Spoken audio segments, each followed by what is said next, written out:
আসসালামু আলাইকুম। Right from বক্সের 12 নম্বর ক্লাস আজকে করব বিফোর এবং আফটার রুলস। বিফোর এবং আফটার নিয়ে টোটাল ইংরেজিতে 7টা গ্রামাটিক্যাল রুলস আছে। হ্যাঁ, আমরা এগুলো এখন কনফার্ম করব বা ক্লিয়ার করব, ঠিক আছে? সো বিফোর আফটারের পরে যদি ভার্ব প্লাস আইএনজি থাকে, ওই বিফোর আফটার হচ্ছে প্রিপোজিশন। কি বলছি?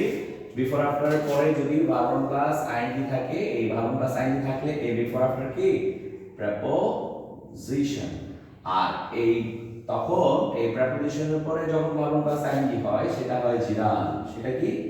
জিরান। ঠিক আছে, তাহলে আমরা বললাম কি বিফোর আফটার পরে ভার্ব প্লাস আইএনজি থাকলে হয় কি যখন বিফোর আফটারের পরপরই ভার্ব থাকবে তখন সেটা ভার্ব প্লাস আইএনজি হবে। তখন বিফোর আফটার হয়ে যাবে প্রিপোজিশন এবং ভার্ব প্লাস আইএনজি হয়ে যাবে জিরান ব্যবহৃত হবে। ঠিক আছে, ওকে। যেমন বিফোর সিঙ্গিং, বিফোর এর পরে আইএনজি, আফটার সিঙ্গিং অর্থটা একটু চেঞ্জ হবে।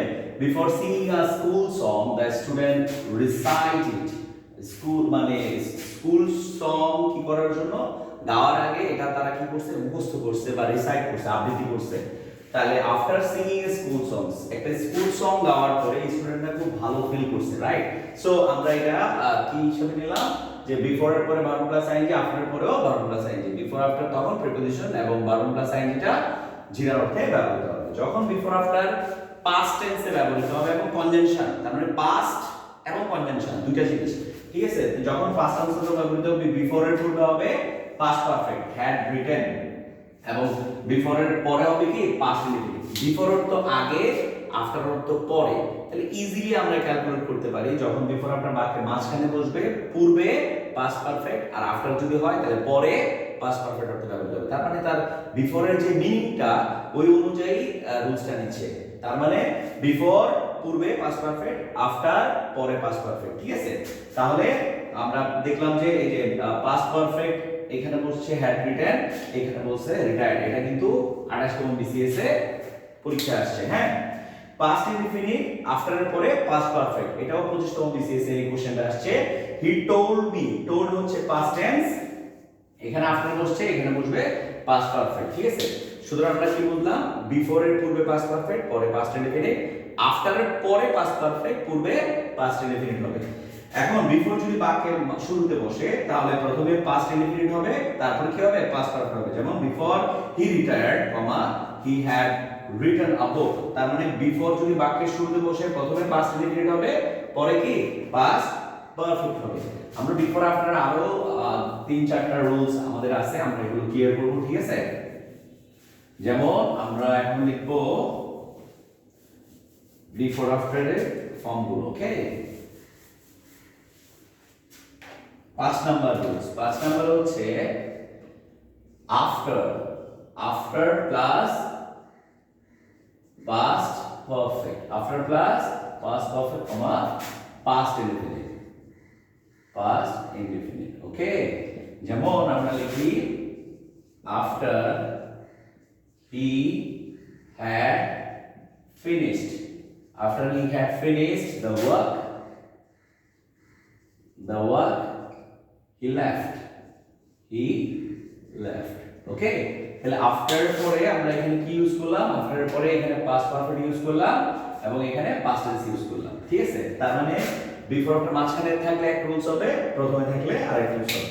এগুলো হচ্ছে এই 4টা হচ্ছে পাস্ট টেন্সের। এখন আমরা লিখব বিফোর আফটারের সাথে প্রেজেন্ট টেন্স এবং ফিউচার টেন্সের সম্পর্ক।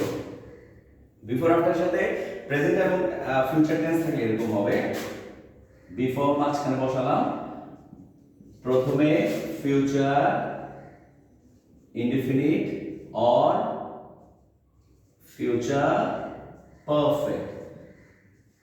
তার মানে বিফোর এর আফটার যখন প্রেজেন্ট এবং ফিউচারের কম্বিনেশনে যাব, বিফোর এর পূর্বে ফিউচার ইনডিফিনিট অথবা ফিউচার পারফেক্ট হলে বিফোর এর পরে প্রেজেন্ট ইনডিফিনিট, প্রেজেন্ট ইনডিফিনিট। যেমন আমরা উদাহরণ দিতে পারি এরকম, I will go before he comes, before he comes, present tense future tense। অথবা আমরা এভাবে লিখতে পারি I will have gone before he comes. Okay, so এটা গেল বিফোর এর একটা রুলস। এবার যদি আমরা আফটার রুলসটাকে এইভাবে সাজাই তাহলে কি দাঁড়াবে? 7 নাম্বার রুলসটা যে future indefinite plus after plus present perfect. Present perfect একটু গুলাই গেল না, যে একটু কনফিউশন হয়ে গেছে যে অ্যাকচুয়ালি কিভাবে হবে। ইজি জিনিস, বিফোর এবং আফটারের পরে কখনোই এর পাশে, যখন এর পাশে ফিউচার থাকবে এর পাশে কি হবে না?